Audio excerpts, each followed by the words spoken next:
Oui, vous avez raison de le souligner, ces petits partis qui atteignent des scores très faibles dans les sondages n'en sont pas moins le reflet d'une portion de la population française.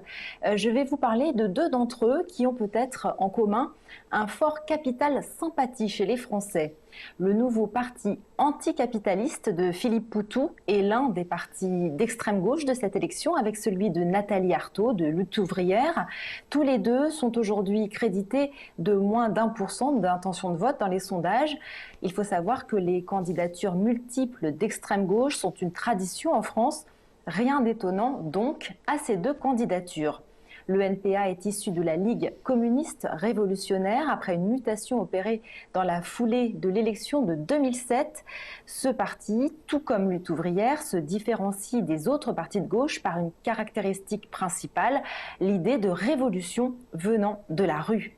Si on regarde les scores de Philippe Poutou au présidentiel de 2012 et 2017, il avait obtenu pour chacun de ces scrutins un score légèrement supérieur à 1%, ce qui correspond grosso modo à 400 000 voix.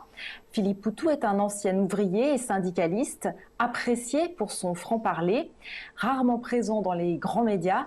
La campagne présidentielle, avec l'égalité de temps de parole imposée durant les 2 dernières semaines de campagne, est l'ultime moment pour ce candidat pour pousser en avant les idées anticapitalistes. Jean Lassalle, lui, incarne avec le parti qu'il a fondé en 2016, Résistons, une France que l'on pourrait qualifier d'authentique, c'est d'ailleurs son slogan dans cette campagne, reconnaissable à son accent gascon et connu du grand public après sa grève de la faim ou encore le fait d'avoir endossé un gilet jaune à l'Assemblée nationale. Le député des Pyrénées-Atlantiques prône une résistance, d'où le nom de son parti, face à ce qu'il considère comme une dictature molle ou encore une entreprise de démolition de l'individu, pour reprendre certaines de ses expressions.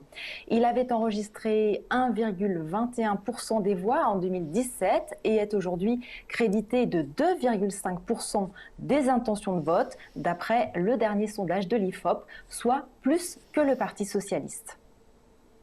D'accord, alors le troisième volet du 6e rapport du GIEC a été rendu public en début de semaine. Où en est la candidature du chef de file des écologistes, Yannick Jadot ? Alors Yannick Jadot mène toujours le bal des petits candidats. L'eurodéputé reste cependant avec environ 4,5% d'intention de vote dans le sillage du record d'un autre écologiste à la présidentielle, Noël Mamère, qui avait obtenu 5,3% des voix en 2002. Vous venez de le rappeler, le dernier rapport du GIEC est tombé lundi 4 avril et on sait que les experts mondiaux du climat sont catégoriques quant à la catastrophe en cours. Pourtant, la publication très médiatisée de ce rapport n'a pas donné d'élan à Yannick Jadot, dont la campagne n'a finalement jamais décollé. Les raisons à cela, elles sont sans doute multiples. Prenons pour commencer les dissensions au sein d'un parti qui compte une aile plus radicale, engendrant des couacs dans sa communication. Et puis peut-être la personnalité du candidat, ancien patron de Greenpeace France, qui n'arrive pas à fédérer les électeurs. Et pour finir, la concurrence de la candidature de Jean-Luc Mélenchon, dont le programme sur l'écologie n'a rien à envier au Parti des Verts et qui bénéficie probablement déjà du vote utile de certains écologistes. D'accord, et pour finir, Marine Le Pen, elle serait aux portes du second tour. Le contexte est-il favorable pour qu'elle emporte cette élection ?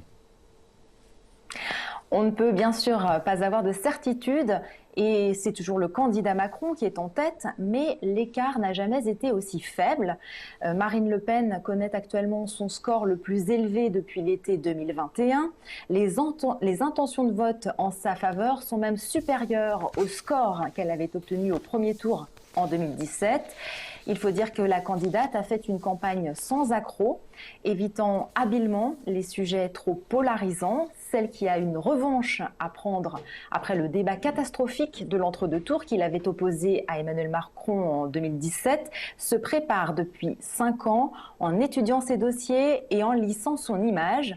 Elle apparaît aujourd'hui beaucoup plus souriante et détendue qu'autrefois. Et puis, Alors que des appels au barrage à l'extrême droite résonnaient lors des élections précédentes contre un parti dont l'interdiction a même été envisagée, les cartes sont désormais brouillées avec la candidature d'Éric Zemmour qui se positionne de façon plus radicale sur les sujets de prédilection du RN tels que la sécurité et l'immigration. Marine Le Pen a donc, en partie grâce à ce dernier, un boulevard devant elle et sans doute une réserve de voix venant du parti de Zemmour, Reconquête, en cas d'arrivée au deuxième tour. Concernant Reconquête, que les sondages placent à présent à moins de 10% des intentions de vote, il est donc en baisse constante depuis plusieurs semaines. Comme pour Jadot, le vote utile pourrait lui être défavorable à l'approche du scrutin. Le candidat Zemmour ne s'avoue pourtant pas encore vaincu. « Je serai au second tour, ensuite je serai soit président de la République, soit leader de l'opposition », a-t-il tweeté cette semaine. Il a par ailleurs déjà annoncé dans les médias qu'il se présenterait aux élections législatives au mois de juin et que son entrée en politique à l'occasion de cette présidentielle ne tournerait donc pas court après ce week-end.